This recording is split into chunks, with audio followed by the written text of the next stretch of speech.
I'm going to be demonstrating to you what the substring method is that's built into strings in Java. So let's create a new project.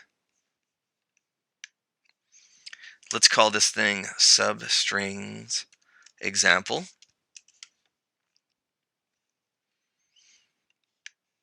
Okay, and just cleaning up these comments. All right.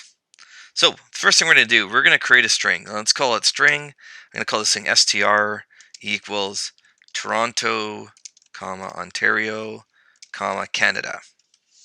Something like that. Now, when we talk about strings, strings have characters, and each character it has a different position. So in this particular case, I'm just going to make like a little comment here. Okay, the T, that is character 0.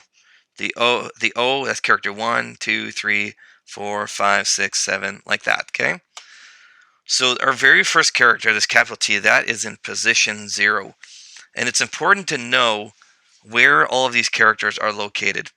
So I'm just going to add 8 and 9 there. Okay, so let's do something with it and try it out. So let's create a substring. So string str2 equals str.substring, and we're going to put in 9. What this method will do is it's going to go to character number 9, which in my case is the capital O in Ontario.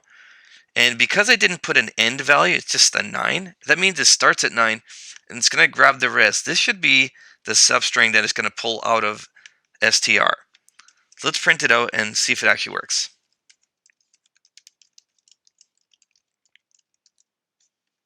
Okay.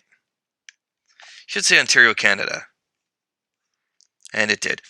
So this version of a substring, this will basically grab from char number 9 to the end. That's what it'll do. It goes to character number 9. It includes 9, and it goes all the way to the end. Okay, now there's another version of a substring. This is substring version 2, and we're going to have 2 inputs. So let's go string str3 equals str.substring, but this time I'm going to use the second version here. So it's going to ask for the begin index and the end index. So I'm going to go 2, 5, like that. And then we'll print it out. We'll see what it actually prints. It's a bit weird. So 2, 5, that should be R, O, N, and it probably won't include the T. Let's see if it includes the T or not. It did not. So if you look, it's starting at character 2, which is the R, and it's going to go up to the character number 5. But it does not include character number 5. So it's going to give me 2, 3, and 4, which generates RON. It's sort of weird. It's something to be aware of. If you are, for example, type in Java API, and we look up the string class. Oops. Where's string here? String. And we're going to read about the substring method. This one right here. This is the one that acts kind of weird. Let's click it. Okay.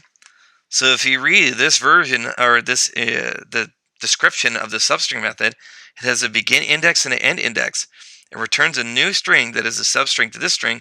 The substring begins at the begin index and extends the character at end index -1, which is definitely kind of odd.